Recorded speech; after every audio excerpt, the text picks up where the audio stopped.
ng bayan, maasahan anumang panahon.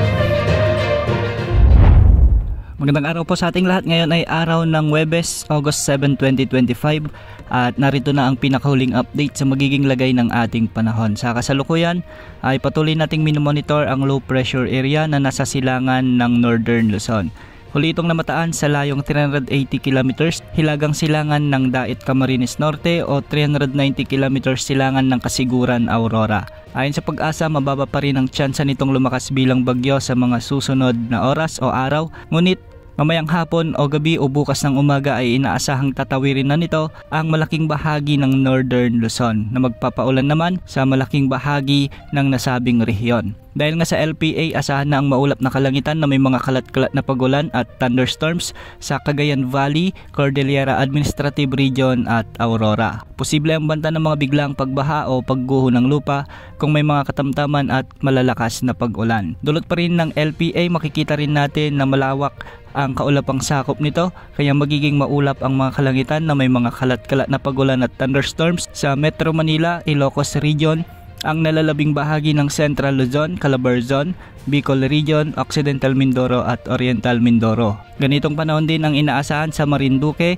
Romblon at Northern Samar. Kaya pinag-iingat natin ang ating mga kababayan sa mga nabanggit na lugar sa banta ng mga biglang pagbaha o pagguho ng lupa, lalo na kung may mga katamtaman at minsan ay malalakas na pag-ulan. Samantala, dulot naman ng habagat o southwest monsoon, makakaranas naman ng maulap na papawirin na may mga scattered rains at thunderstorms ang nalalabing bahagi ng Visayas, Zamboanga Peninsula, Northern Mindanao, Caraga Region, Bangsamoro o BARMM at ang Palawan. Posible din ang banta ng mga flash floods at landslides kung may mga umiiral na katamtaman at minsan ay malalakas na pag-ulan. Samantala, sa nalalabing bahagi ng Mindanao ay magiging bahagyang maulap hanggang sa maulap naman ang mga kalangitan na may mga isolated chances ng mga pag-ulan at thunderstorms. Dulot pa rin ito ng habagat. Walang nakataas na gale warning sa anumang baybaying sakop ng ating bansa, ngunit ang mga pag-alon sa Northern at Central Luzon ay posibleng umabot hanggang 2.1 meters. Sa nalalabing baybayin ng Luzon, posible ang mga pag-alon hanggang 1.5 meters at sa mga baybaying sakop naman ng Visayas at Mindanao